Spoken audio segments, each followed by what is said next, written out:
Whether you're a tech enthusiast, industry professional, or just curious about the future of AI Agents Unleashed will keep you informed and inspired. Buckle up and get ready to unleash the potential of AI.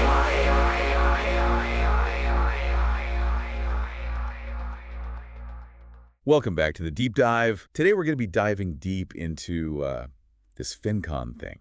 FinCon? Yeah, FinCon.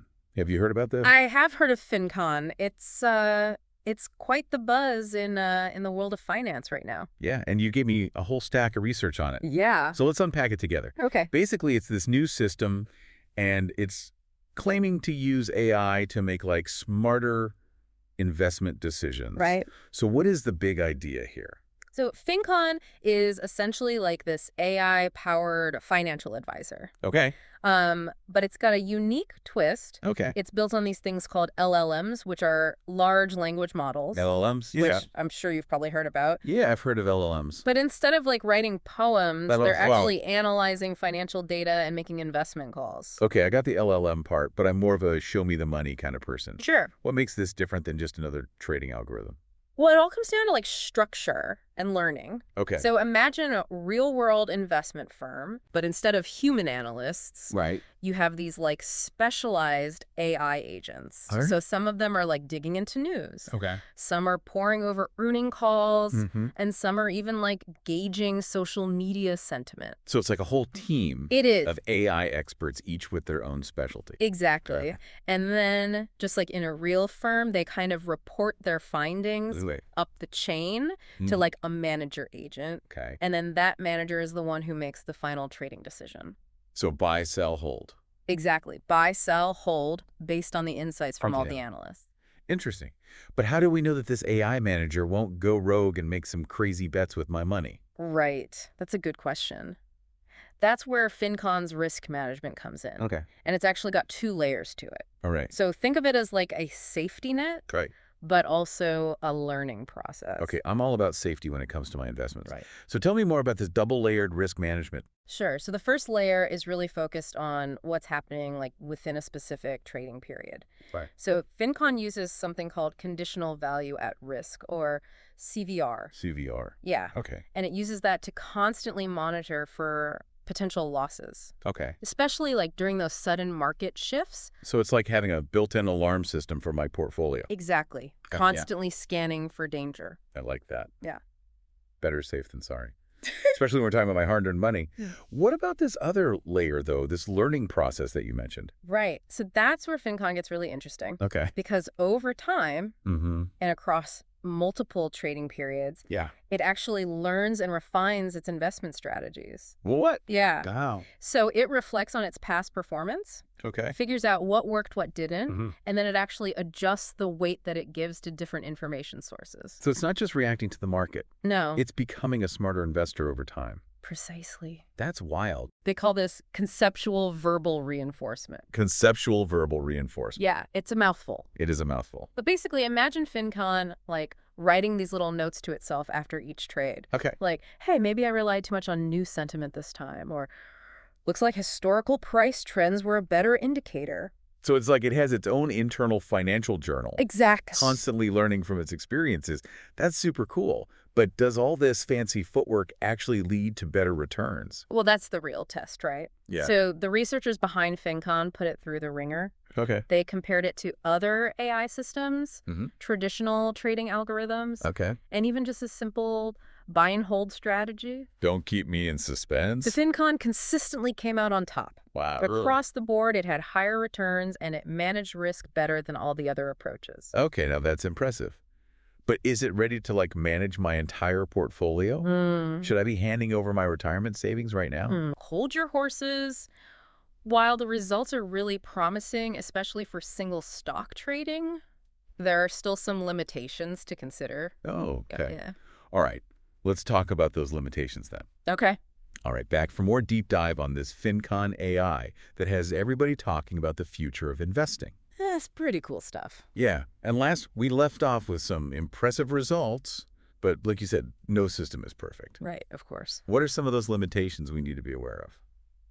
Well, one thing they found is that FinCon is still much better at handling single stock trading Okay. than managing multi-asset portfolios. Oh, really? Yeah. Why is that? I mean, it seems so smart. You'd think it would be able to handle a whole bunch of different things all at the same time. Right. Well, juggling different assets, understanding how they relate to each other, and then adjusting their weights based on all that. Yeah. It's just a lot of information. Yeah. Even for sophisticated AI.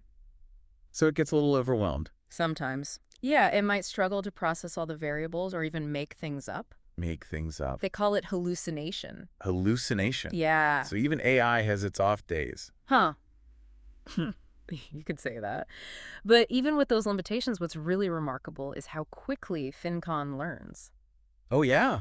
Yeah, remember that conceptual verbal reinforcement we talked about? Yeah. It took just 4 training episodes for it to start showing significant improvements. 4. 4. That's lightning fast Wow. compared to traditional trading algorithms. Okay, so maybe not quite ready to replace all the human fund managers, Not yet. but definitely a sign of things to come. Definitely a sign. I'm still a bit fuzzy on that conceptual verbal reinforcement thing. Sure. Can you break that down a little bit more for me? Yeah. So basically, after each trading period, Mhm. FinCon doesn't just record the numbers. Right. It actually uses its language abilities to create a verbal summary. Wait, so it's writing out its thought process? It is. It's pretty wild. That is wild. But that's what unlocks a deeper level of learning Oh. by converting its numerical analysis into words. Okay. FinCon can actually spot patterns and insights. Yeah. That would be much harder to see if it was just looking at the numbers alone. So it's translating its intuition into a language we can understand. Exactly. Wow. That's really cool. So once it has that written history of its trades, Yeah. another LLM steps in. Another one. Yeah, think of it as a super-powered analyst Okay. who is reviewing FinCon's performance. All right, so like a coach analyzing game film. Perfect analogy. Okay. So this meta-analyst might notice things like, every time FinCon got caught up in the hype and bought a stock based on new sentiment, it lost money. Interesting. Or it might say, when it stuck to analyzing historical price trends, it made more consistent profits. So it's looking for those bigger picture trends and correlations. Exactly. Wow. And then what? Does FinCon just listen to this AI coach and change its strategy? Pretty much. The meta-analyst's insights are then translated back into instructions for FinCon's trading algorithms. Gotcha. So the next time it's evaluating a trade, it will automatically adjust the weight that it gives to different factors. So it's really learning and adapting. It is. This is incredible. It's a breakthrough. But let's be real, no system is perfect. Right. Are there situations where this conceptual verbal reinforcement might not be enough? Of course. Yeah. Remember, even with these fancy language skills, FinCon is still relying on data. Yeah. And data can be messy, especially in the financial world. Oh, yeah, for sure. Unexpected events, unforeseen correlations, those can throw off even the smartest AI. So it's not a crystal ball, Not yet. but it's a step in the right direction. It is. I like that it's learning from its mistakes and constantly trying to improve. Mm-hmm. What stood out to me is this focus on both risk management and performance. Yeah, It's not just about making money, it's about making money smartly. absolutely. That's one of the things that makes it so exciting. Okay, I'm sold on the concept. Now I need to see it in action. All right. Can we dive into some specific examples of how this plays out in FinCon's trading strategy? Let's revisit that Google stock example Okay. we touched on earlier. Yeah. Initially, FinCon was focusing on all sorts of data, Mm-hmm. news articles, earnings calls, analyst reports. Yeah. But after a few trading episodes, it realized something. What was that? It discovered that simply analyzing past price trends, also known as momentum, Okay. was actually a much more reliable indicator of Google's future performance than all the other noise. So it's like having an AI Warren Buffett on your side. Exactly. It's Yeah. cutting through the clutter and focusing on what really matters. Love it. But here's the thing. Did it just apply that insight to every stock? No, it didn't. FinCon understood that different stocks behave differently and require different approaches. So it's not a one-size-fits-all approach. It's not. The market is anything but predictable. That's for sure. For example, how did it deal with something like Tesla? A stock that is known for its volatility and heavy influence from social media buzz. Right. Tesla was a real learning curve for FinCon. We're back for the final part of our deep dive into FinCon, and I'm hooked. Mm-hmm. We've gone from AI analysts to a meta-analyst coach, and now we're talking Tesla. Yeah. What did FinCon figure out about this notoriously unpredictable stock?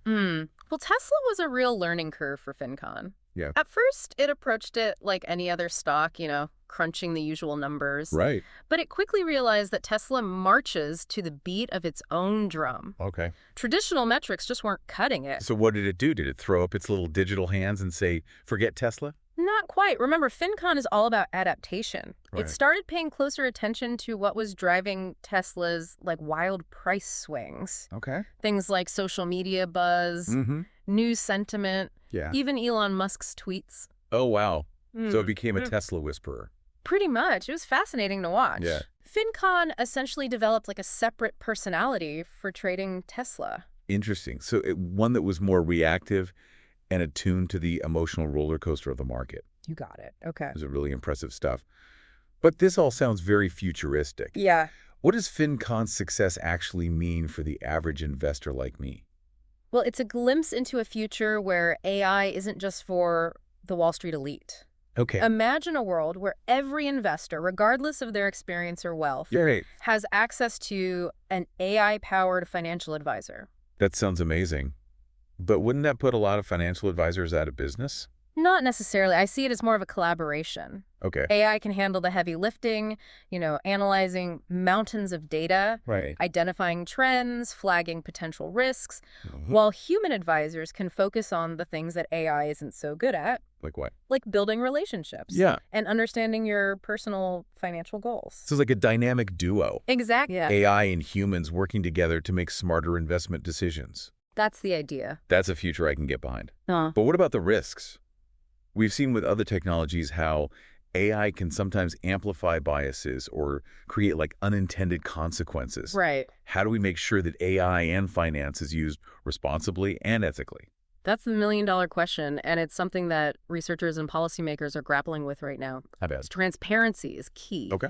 We need to understand how these systems work, what data they're using, and how their decisions are being made. Mm-hmm. And we need clear regulations to ensure that AI in finance benefits everyone, not just a select few.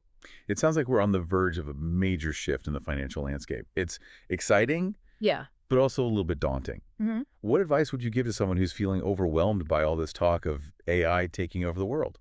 My advice is to embrace curiosity. Okay. Don't be afraid to learn about AI, to ask questions, to experiment with new tools and technologies. Yeah. The more we understand about AI, the better equipped we'll be to shape its development and ensure that it's used for good. That's great advice. Well, expert speaker, thank you for taking us on this incredible deep dive into FinCon. My pleasure. We've learned so much about the potential of AI to transform the way we invest and manage our finances. It's an exciting time to be involved in this field, and I can't wait to see what the future holds. And for you, dear listener, if you're as intrigued by FinCon as we are, we've included links to some of the research papers in the show notes. We encourage you to explore further and form your own opinions about the role of AI in finance. Until next time, keep learning, keep questioning, and keep diving deep.